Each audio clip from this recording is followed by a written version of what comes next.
You are listening to the Loida Lewis podcast, hosted by Loida Nicholas Lewis. She's a trailblazing businesswoman, leader, philanthropist, and the widow of Reginald F. Lewis, the visionary leader who was the first African American to build a billion-dollar company. With unparalleled determination, Loida Lewis has not only excelled as a successful attorney, but also shaped a billion-dollar empire. Following the untimely passing of her husband, Reginald F. Lewis, she took the helm of TLC Beatrice, carving her legacy as a successful business leader. Be inspired and learn from her as she shares her wisdom, the secrets to her success in both business, in love, and in life. Let's live, love, laugh, and learn. With your host, Miss Loida Lewis. Welcome to the Loida Lewis podcast. And today I have the honor of presenting to you a visual artist, the first that we have for this podcast, Aimee Hofmann. Thank you, Aimee, for being here. Oh, thank you. I'm so honored to be here. Thank you for having me. Yes. As a little bit of personal data, Aimee is the niece of my high school classmate, Jenny Yap Chan. And so when she told me that she has a niece like Aimee Hofmann, I said, she has to be on my podcast. So thank you, Aimee, for being here. Oh, I'm honored to be here. Yes. If you don't mind, tell the audience what are your parents, where they are from, and where you were born. Right. Well, my father is from Hong Kong. My mother is from the Philippines, from Manila. They met in the States. They met in New York. And so I am a true New Yorker. I was born and raised in New York, and I grew up in Queens. And I've always been artistic my whole life. Always. I participated in so many different forms of art. I studied dance, I studied piano like every Filipino. I did musical theater throughout my childhood and teenage years. And I also drew. I drew sketches of people's faces. I would lock myself in my room and draw portraits of people. Really? Yes, for hours. But you had to go first to an art school. I never went to art school. Really? No. You are self-taught. I am self-taught. So, despite being a creative, I decided to take the traditional route and go to business school. Yes. So I knew that I wanted to stay and work in New York City and live in New York City. So I chose New York University, and I chose to major in marketing and management. And the reason why I chose marketing was because I felt like marketing was the most creative field in business school. And I also figured that you could always use marketing in any industry that you end up in. And it turns out I was right, because marketing is essential whether you're in arts, entertainment, or finance, etc. So I graduated from NYU and then worked in corporate for a bit. I specifically worked for different marketing firms and PR firms. And I remember working for this one marketing firm where we developed and evolved brands for different products. Like, for instance? Different something products, that became popular, is known by the general public. For example, the account that I was on was a big Japanese company called Sunstar Products. Mm-hmm. So they made everything from like household goods to shampoos and body products and beauty care products. Mm-hmm. And I really loved it, but I found myself getting so burnt out at such a young age. I mean, I was working long hours, not getting enough sleep. And I discovered that it was the marketing industry and advertising as well is very cutthroat. It was very fast-paced and very deadline-driven. And I wasn't sure how long I could stand working in corporate any longer. And there is still this creative person dying inside, waiting to come out. That's wonderful. So, but before that, can you just give, you grew up in New York, in Queens. Where did you study for elementary and high school? I went to Catholic school all my life. Catholic school, very typical Filipino Right, family. exactly. Yes. Catholic school for elementary, Catholic school for high school. Is that in the neighborhood? Yes, in the neighborhood, specifically in Bayside, Queens, is where I grew up. And that's where I went to elementary school, was like a few blocks away. And then high school wasn't far at all. And like everyone from elementary school went to I went to St. Francis Prep, which is basically, I think it's considered the largest Catholic high school in America. It was a co-ed high school. Yes. So during those times, you said you've always wanted to draw. Did any of the subject matter or any teacher influence you to, or ask you to develop your instinct? No, I had no particular teacher. I mean, it's funny because the teachers that stood out to me were my physics.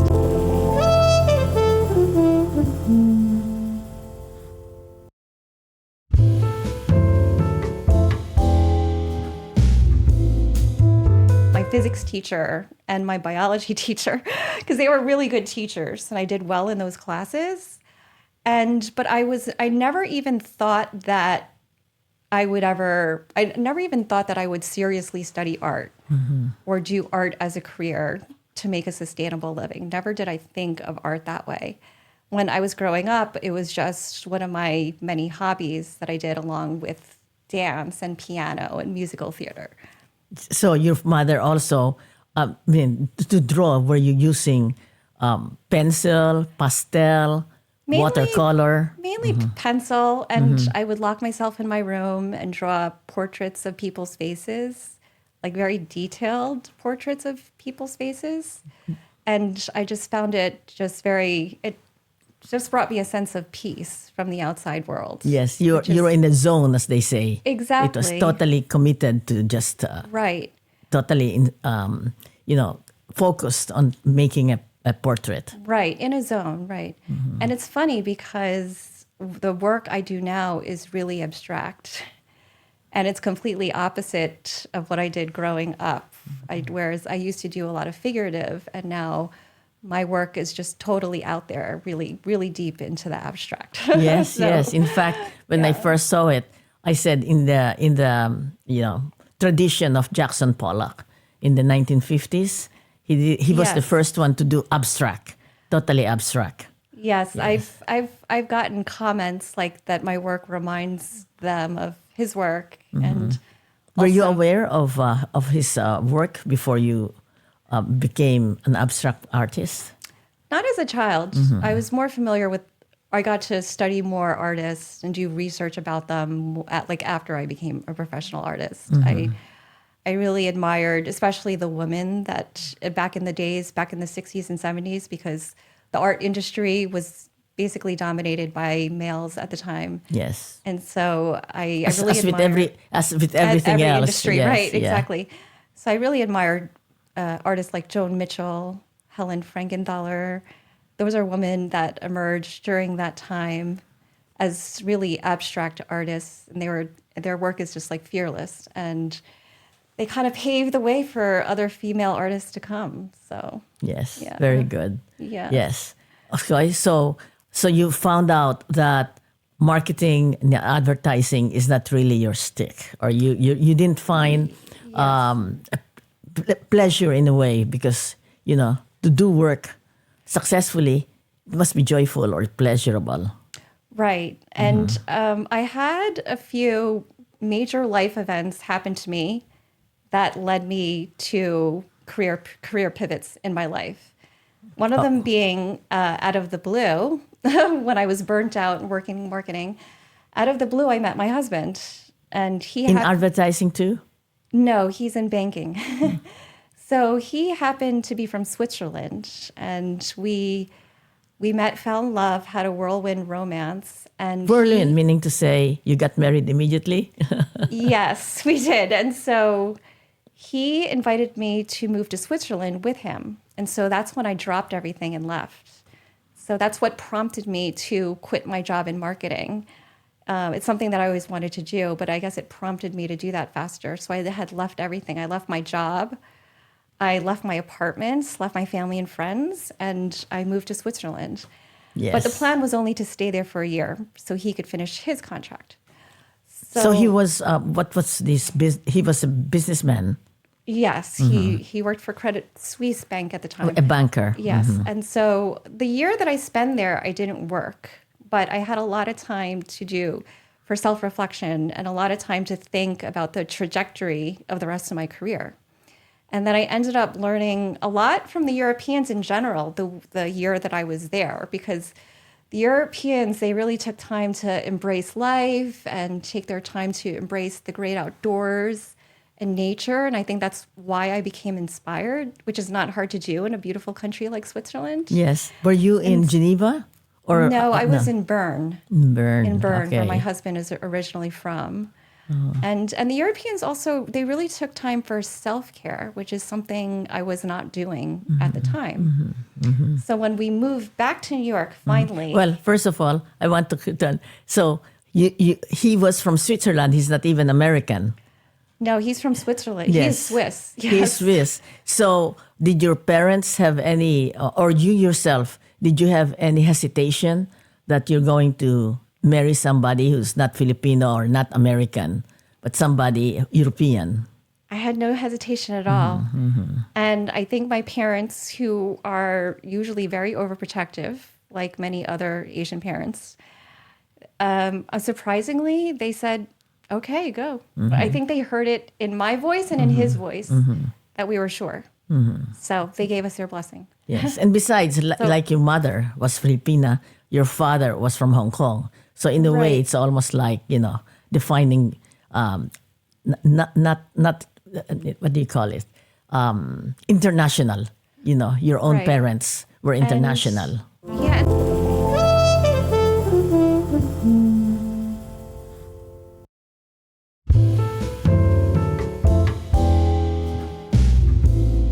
My parents are very progressive, which is where I get it from. Like you, they're very they're very open to other cultures, and they're very. They embrace diversity.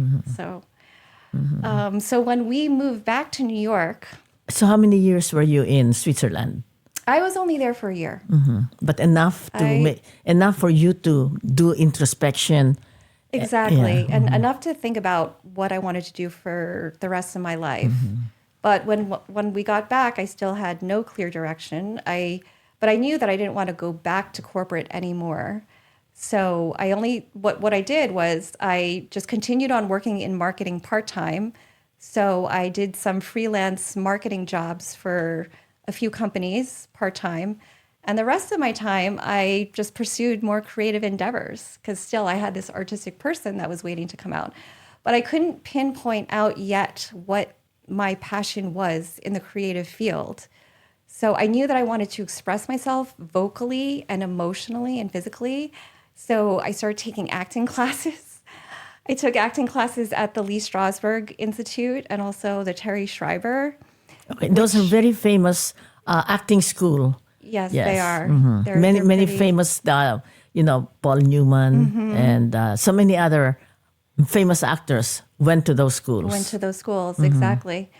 And I actually went on to quite a few auditions, but I wasn't really successful as an actor at all. But I loved it anyway. And so I wasn't So sure. auditions would be singing or just saying, saying a few Unfortunately, words? I don't have the voice. Okay, I so wasn't this is like for drama. Right. For drama. So this was, I was going on auditions for commercials, some for modeling, and also, some for independent film and things like that, off plays, off Broadway plays. And I also took up some jobs as a makeup artist, working for a big makeup company. And there I discovered two things. I love working with brushes, and I love working with colors and blending the colors. That's what I discovered that I loved. But still, it was a very odd time in my life because I was newly happily married, but yet career-wise, I didn't know what direction I was going in. I just knew that I had these marketing and business skills, but then I also had a creative side that was waiting to come out. And so I was dabbling in all these things. I was juggling all these things with no direction. Yeah, but really, it's not so much the direction. You're finding out your niche. Exactly. Yes. Exactly. Yeah. And so, And you were willing to try all aspect, including being an actor. right, Yes. Mm-hmm. exactly. They all had an imprint of the artist I am now. And so suddenly, so the other major life event that happened to me was that I was struck with something called transverse myelitis. I don't know how much Tita Jenny told you, but so what it is, it's an inflammation in the spinal cord, which paralyzed me. For me, it paralyzed me from level T10 of the spine and below. And So that's the major life happening that happened to you. exactly. That means to say, this it's an illness, or is Yes. it a parasite? It's a rare neurological disorder, but Nerve disorder. yeah, but it's not a progressive condition. It's like an onset of one thing, sort of like a stroke. And then it stays. Well, it varies on some people. On some people, it causes permanent damage, which is the permanent paralysis. And so for me, it happened in the course of just a matter of a few hours in one day. So I woke up one morning, I wasn't feeling well, and I had some kind of high fever, and I noticed that I was slowly losing sensation in my legs and my feet. So I was rushed to the hospital. They took an MRI, and the doctors told me, you may never walk again. Oh my God. And actually, they told me that the inflammation was as high as level C3 of the spine. And if I got to the hospital any later, then I would have been paralyzed from the neck down. Oh my God. So I was able to get to the hospital in time. They gave me high doses of steroids and medication. They were able to save my upper body, thank God. And so they told me there's a chance you may never walk again. Wow. So you could just imagine, how traumatic and shocking that was of hearing those words. It was gut wrenching. I mean, Absolutely. it felt like someone just took a knife and stabbed me in the stomach. Yes, of So, course. So you and your husband were listening to this? Yes. So, and my parents, the That, doctors told all of us that she may never walk again. So it was just gut wrenching for all of us. Yes, And, yes, it just shocked all my family and friends. of course. So what happened was I ended up staying in the hospital for 2 whole months to do rehab. And during my hospital stay there was an art therapist that was working with traumatically injured patients. And so she walked into my hospital room with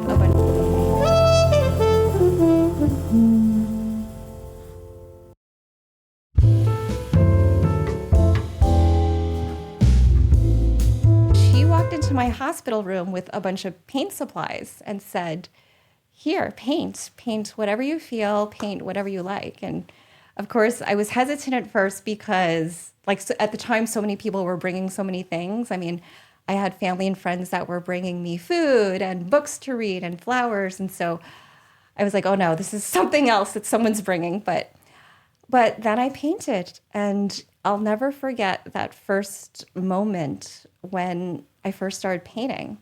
Using oil or using I think they just gave me acrylics. It acrylics, wasn't professional by far at the hospital. Yes, yes. It was just an art therapist that was giving this to all the patients that were traumatically injured. And so that's the unit that I was staying in the hospital. But I'll never forget that particular moment when I started painting and just the paint hit the paper and I saw the colors spread. I felt a moment of peace and presence for the first time in those 2 months. Because during my hospital stay there, when they told me that I may never walk again, I kept on worrying about the future because my future was uncertain. Yes. And I told myself, if I'm never going to walk again, there's no way I'm going to live a full life. And I kept on dwelling on the past at the same time because I was longing for my life and I wanted my life back. But that particular moment of painting was, I just didn't worry about the past or the future. I just was enjoying and embracing that moment. And that's when I knew that painting was going to be my passion. And I just continued on painting. Just so Every so day? in a way, it's almost like when a door closes and a window opens, God allows you to have something else, and this was it. Yeah, it was like an epiphany. Yes. Yeah. So when you heard that, did you? What was your mental when you were told that you will never walk again? Did you cry or did you brood or were you Oh, depressed? absolutely. Absolutely. I mean, I think I had several panic attacks. And then after all that subsided, and I think it's important to grieve, Yes. to grieve any kind of loss and to kind of let yourself feel the loss. But then I think that's very important for Yeah. those who are listening. When something traumatic happens to you, and this time it's a physical, she cannot walk again. Okay, it's very natural to grieve your life. You know, because you never to walk again. What happened? And all of right, that. exactly. I mean, we've all had adversities. We've all faced adversities in our lives. Like some of us had lost someone we love, and for me, it was the ability to walk. And so we have choices. I mean, life is full of choices. You could either let that adversity stop you dead in your tracks, which it did for me for a moment, or you could move on in life, but not only move on. I told myself I loved life too much. And I didn't only want to move on, but I wanted to thrive as well. Very So, good. yes. So please remember that she didn't want only to move on. First of all, you didn't dwell in it. You did, of course, a moment of grief. That's natural. Right. Okay? Exactly. Part of you died, and therefore, you have to grieve for that past life, for what happened to you. But then Aimee said, eventually, how did that happen? The transformation. Did it happen when you started painting with this acrylic? I mean, that definitely played a huge role in my healing process. It was, besides the network that I had, I was lucky to have a great husband, family, and friends. And, when they say it takes a village, it takes a village. So I had that. But art is what healed me, brought me healing. And it was art that brought me joy and peace. And, of course, it didn't happen overnight. It took years of work on self-reflection and self-rediscovery. And it took me years to finally have gratitude again. Because at the hospital, everyone was saying, oh, just be grateful you have your arms and your hands. And then I looked at them like, what's that supposed to mean? Like, it didn't register, like that I was supposed to be grateful. But I think gratitude is a practice, and it's something that you have to practice every day. And it's something that I practiced throughout the years. So for me, it took years of work, I would have to say. Like anything else, it took work. And now I have this gratitude book that I write in every morning and every night, like all the things that I'm grateful for, and all the things that made my day at the end of the day. And it's really, really changed my life. That is wonderful. Okay? That is terrific. In everything, give thanks. And she writes it down every night. And that makes you, that's a practice that you have developed. Yes. Yes. And also I learned that resilience, it's not about defeating your challenges or overcoming your challenges, because you'll never be over it. I think it's more about using those challenges and leaning into it. It's more about using what you've been through and seizing the moment right now and embracing your present circumstances right now. Okay. Yes. Yeah. She grieved, she cried, she was blaming herself or whatever, right? All of the Yes, thoughts. I was blaming everything. Yes. Yeah. Yes. And blaming God, I suppose. I probably did. Yes. Yes. All those are all natural. But then, and then I think when that painting or when that brush and that canvas came to you, there was a spark of light. Yes. And I continued on painting throughout the years. And somewhere in those years, I gave birth to 2 beautiful children.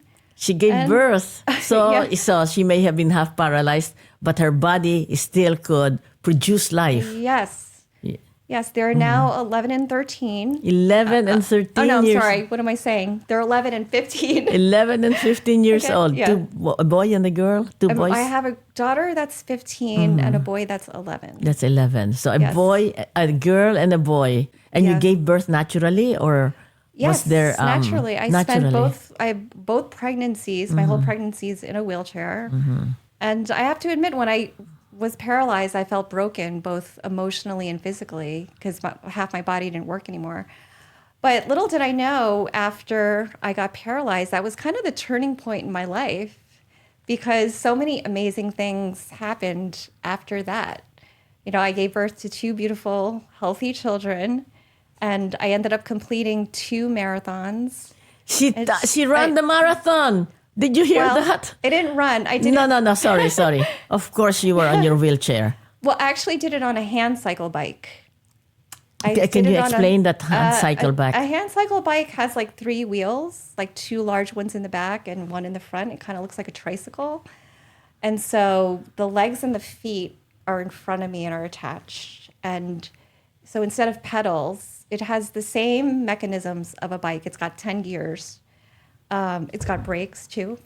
And so basically it has handles for the arms to push yourself. And so that's what I did the marathon. So how did you decide that you're going to join is this the marathon where people run, or is this a marathon only for all Paralympics? Oh, it's for both. Yeah, so it's both. It's for the para athletes go first, and then the regular athletes go after. So they're together every year. And I did it. I did Chicago of 21, and I did New York. 21 miles. Well, Chicago year of 2021. Oh, 2021. So the marathon is always 26.2 miles. The regular marathon, like what we will have here in New York. Exactly. And so I did the New York marathon later. In 2 years later, 2 years like later. 2023. And so we did it my husband and I did it for a good cause. The Chicago Marathon we did with a big group of all my, like 14 people, my cousins and my friends. And we did, for both marathons, we did it to raise funds for the Christopher and Dana Reeve Foundation. Okay, Christopher Reeve Yes. was a Superman in the 1980s, and then he suffered a fall, and he paralyzed his whole body. Yes. Yes. Right. So this is the Christopher, and his wife's name is Dana? Dana. Okay. Dana Reeve Foundation. So he was a trailblazer and a pioneer for the spinal cord injury community. And they do amazing things. The foundation raises funds for research to find a cure for paralysis. And they also raise funds for care, resources for care for people living with spinal cord injury. So my group raised for the Chicago Marathon, we raised about 50-something grand. That's wonderful. And and then the New York, I think we just did another 20, I don't remember. So all in all, I think it was like 70-something grand for the Christopher and Dana Reeve Foundation. So we did it for a good cause. Well, my question is, you're half paralyzed. What made you decide to join? Because that means you have to train. It's not like suddenly I'm going to run I'm going to train. You have to train. So I did the regular running schedule that my husband did. We trained together, and I did the same mileage. You still have to train. Yes. Really? So you have to train maybe first 2 kilometers or 5 kilometers. Yeah, you start off, with there's like different schedules that you could get on Google where you start with like a few miles and then towards the end, you start doing the long runs. 26.5 kilometers? 26.2 miles. 26.2 right, miles. 26, yeah. That's a regular marathon. Right. So, despite feeling broken, when I got paralyzed, I was like, wow, my body could do amazing things. I mean, I could give life to 2 beautiful children, and completing the marathon was something I've never thought I'd ever do in my entire life. Because before I was in a wheelchair, I was like, marathon, not for me. There's no way, no way could I have ever imagined to ever complete a marathon. But somewhere in there, I like still managed to paint every single day. And finally, it wasn't until the year of 2019 where I got the itch to share my work with the rest of the world. I was like yearning to share it with them, but of course, I had fear because I didn't know how people were going to react to my work, or, if they would like it. But finally, I decided to gather the courage, and I bit the bullet. I started an online account on Instagram and started a social media presence, started posting my work online. And I got positive reviews, and that kind of motivated me to start my own website. And when I started my own website selling my work, my paintings online, I'll never forget that first customer that bought a painting.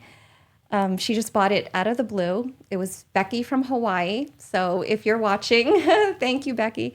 So she bought a painting out of the blue, and it kind of just motivated me that I'm like, oh, this art business that I'm having, like idea, is actually going to work.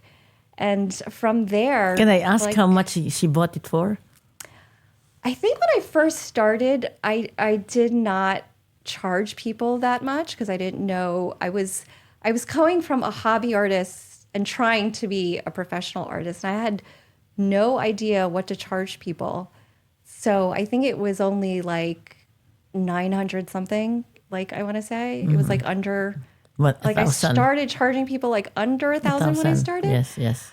But of course, Yes. I have but that raised was your prices. first sale, which surprised you. Right, exactly. So profits grew from there. And then, of course, I have to admit, I had imposter syndrome when I first started. And can you explain what is imposter imposter? Feeling that she's an imposter. Well, yeah, because I was going from a hobby artist to a professional artist. And I never went to art school. I'm self-taught. But I wanted people to take me seriously as an artist. So and also, my art business was just beginning. So what I did was I started telling myself and I started telling other people that I'm a professional artist until I believed it myself. And word got around. I started doing art commissions in my community. I live in Westchester, New York. Started working with interior designers and creating work for their clients. And pretty soon I was featured in Westchester Magazine twice.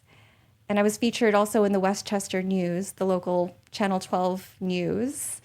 And even one of my clients, which was Burke Rehabilitation Center, I created paintings for the hospital.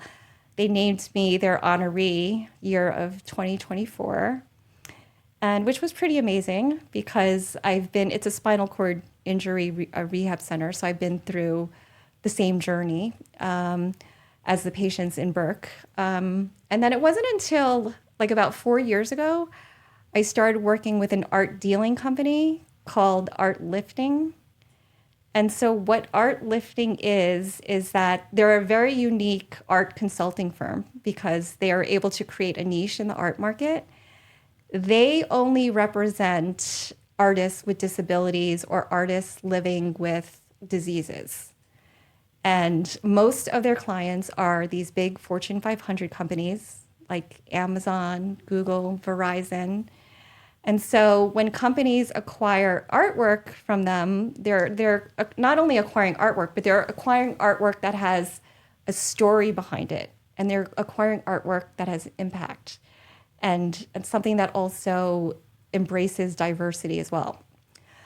So it's been amazing because I've been selling to Fortune 500 companies. I've sold my paintings to Amazon headquarters and huge banks. I signed huge licensing deals with JP Morgan Chase and also Verizon. So I have 2 huge installations up at each locations that are over 1,400 square feet.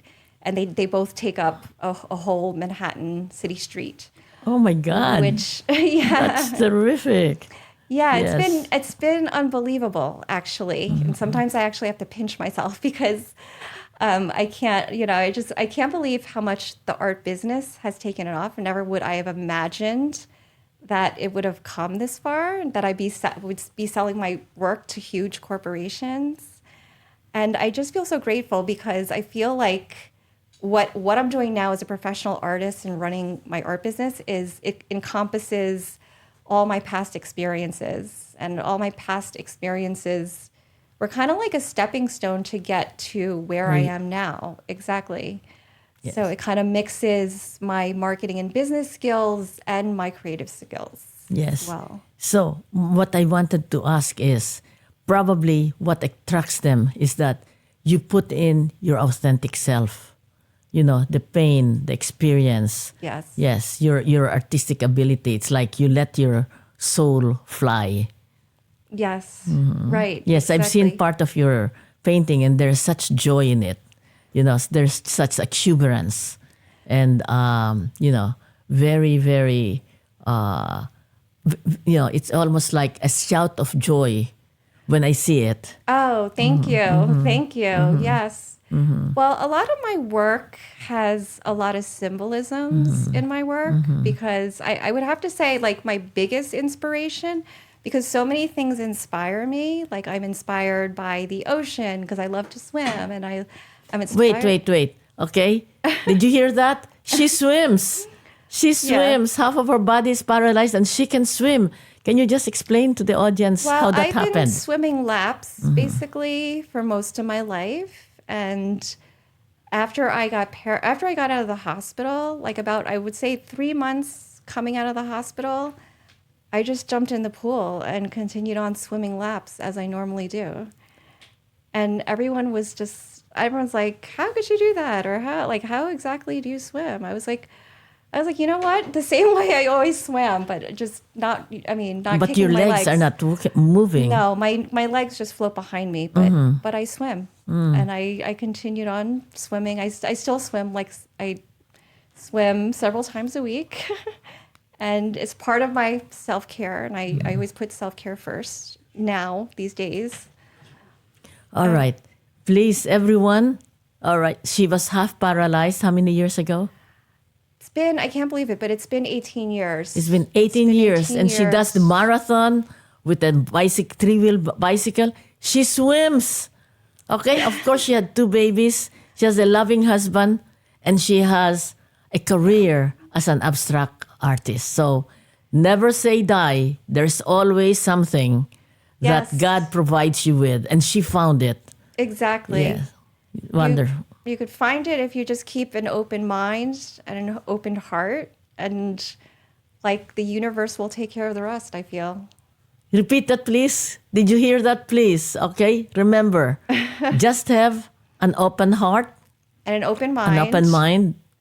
You have to have an open heart and open mind to all the opportunities that come to you. And then everything will fall in place. Like Okay? The universe. Yes. The universe will coincide to give you what you had in your heart and in your mind. Right. Exactly. Oh my Exactly. God, Aimee, that's wonderful, wonderful. Exactly. Yes. Okay, I hope you don't mind. We have some questions from the audience. Oh, sure. Okay. Sure. Yeah. Can you share to the audience what it is you do with Christopher and Dana Lee Foundation and what your advocacy is? And that's from your aunt, Jenny Yap Chan. Oh, that's from my aunt. Yes. Well, I got involved by doing the marathon. That was one of the main things. Actually, Auntie Jenny's son did it with us. He was one of the people that did it with us for Chicago. So he encouraged you to join because he lives in Chicago. He encouraged you to join this marathon. Oh, no. None of us live in Chicago, but it was actually my husband, who's a runner, that was doing. He actually did 2 marathons under Team Reeve before I did. He did it with a friend. He did New York and Chicago, actually, before I did it. So I would say, it was my husband that encouraged me. And I was always, I have to be honest, when I first got paralyzed, I didn't want to have anything to do with the disability community. Because at first I didn't identify with them. I thought that, I was going to get better. And of course, I'm still hoping for a cure. I'm still hoping for a cure, even though I'm embracing right now. I mean, because the Christopher and Dana Reeve Foundation are doing amazing things. But at first, I didn't want to get involved with the community because I felt like I didn't identify with them. But then it was my husband that urged me to get involved, and finally, I decided to do the marathon. And when I did, I met so many amazing people. I met other people that were living with spinal cord injuries. I met so many amazing people that are running and working for the Christopher and Dana Reeve Foundation. And so grateful to have them in my life and to know them, which I wouldn't have otherwise. And I feel like now that people with disabilities are the people that inspire me the most, actually. They're the people that inspire me the most. And I feel like the world also needs to recognize that as well, that people with disabilities are a valuable group, valuable contributors to society. I mean, we're capable of being experts in our field. We're not just artists with disabilities, but we are artists, period, and we are talented athletes, and we're business leaders, and the list goes on and on and on. So Yes. I think, if the more people realize that, then people with disabilities can grow and excel in any kind of industry that we want to excel in. That's wonderful. All right. For all of those who are listening with a relative or you yourself with disability, don't let anything stop you, just like Aimee. She swims. She takes marathon. Just 2 babies. Just a husband. Okay, so nothing should stop you. Thank you for that answer. From Sheila P. What is your process as a visual artist, and what inspires you to create? Well, as I was saying, I had a long list of inspirations, like the ocean being one of them. I get a lot of color palette ideas from fashion and music. I get the energy from the music and nature, of course. But I think the one thing that inspires me the most is my own journey with a disability. My own emotional journey and my own personal growth is what inspires me, and the processes and techniques reflect that, because I've learned a lot about self-acceptance and embracing right now. So, for example, what I do is I like to do this technique where I pour and splatter paints all over the canvas, or I'll create these really wild gestural marks all over the painting. And for me, What do you mean gestural? You put your hands around it? Gestural, I mean with brushes. Oh. I mean wild, like marks that kind of like Joan Mitchell or Pollock kind of marks were just like wild marks. So I feel like all these techniques that I use are a reflection of me letting go of self-acceptance and just kind of like observance of all the natural interactions between the paints and just observance of all the embracing all the beautiful imperfections that happen both on canvas and also in life. So accepting that is what inspires me. Yeah. Thank you. Very nice. Very good. All right. What is a common misconception people assume about you? That's from Mel N. Well, I feel like, as I was saying,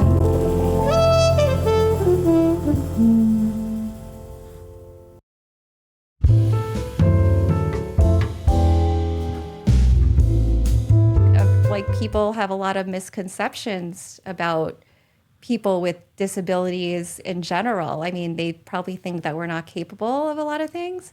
And I'm an Asian female with a disability, which means I'm in 3 groups that may have been pigeonholed by society. You mean woman, Yes, Asian, I'm a woman, and disabled? Asian, yeah, so I'm in a subgroup within a group. Like I'm in a minority group within a minority group. So I'm in these 3 different groups. All these groups we have been pigeonholed by society in the past years. And so my way of reclaiming the narrative on all my identities is by creating art, because my art is my voice. My art is my way of being seen and being heard. And right. And as I was saying, I mean, I think the world has to take more action to recognize people with disabilities and our needs. I mean, for example, a lot of companies and industries need to hire more talent with disabilities. And I feel like representation has gotten so much better in recent years. So it is amazing to see, but I feel like more work needs to be done and more opportunities need to be made for us. That's wonderful. Very good. Yes. Okay. It's wonderful that your work is shown by JP Morgan and Google. But how about ordinary people? If they are interested to buy some of your work, where could they find it? Well, I do have a website which has all my contact information, and it has a portfolio of my work. And so it's Aimee Hofmann Fine Art. It's spelled AIMEE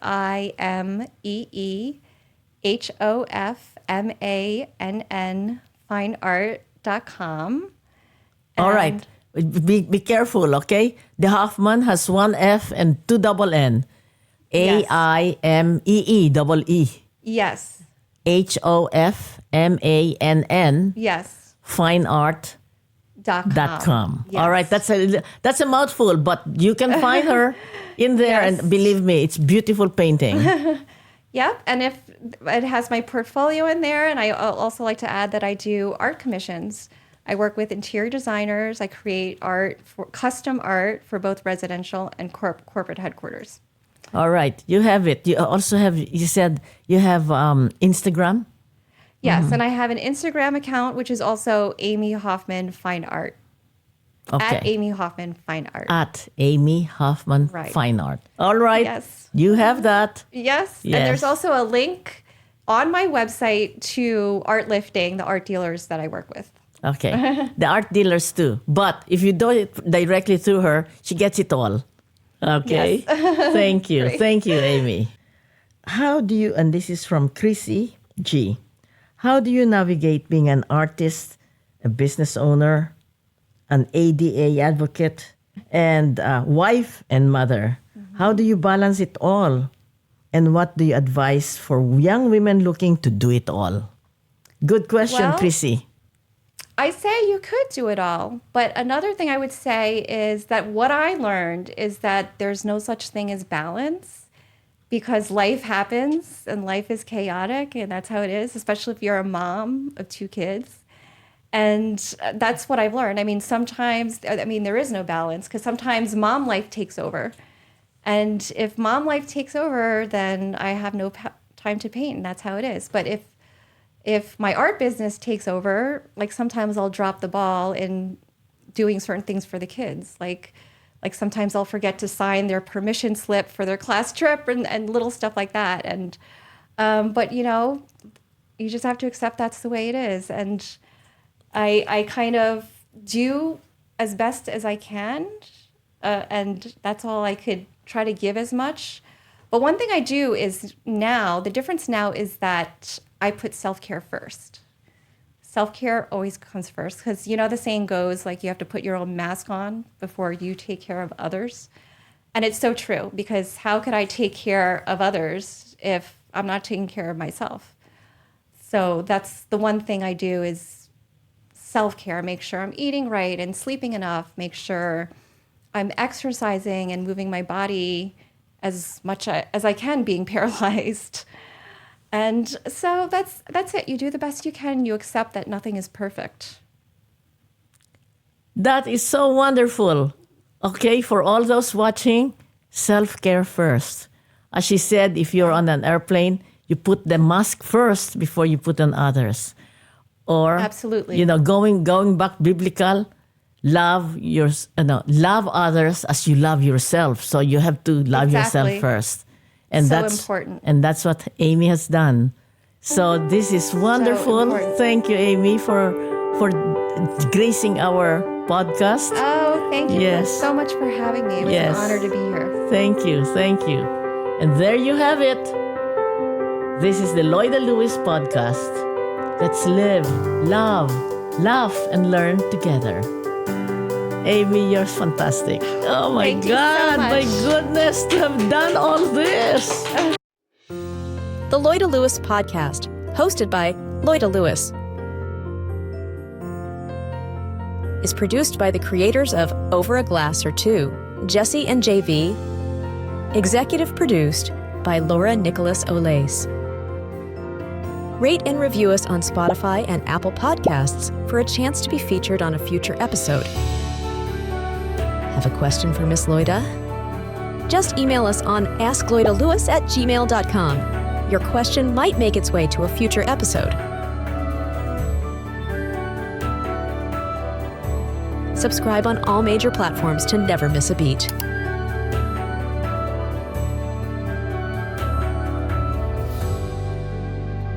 Thank you for listening to the Loida Lewis Podcast. Let's live, love, laugh, and learn together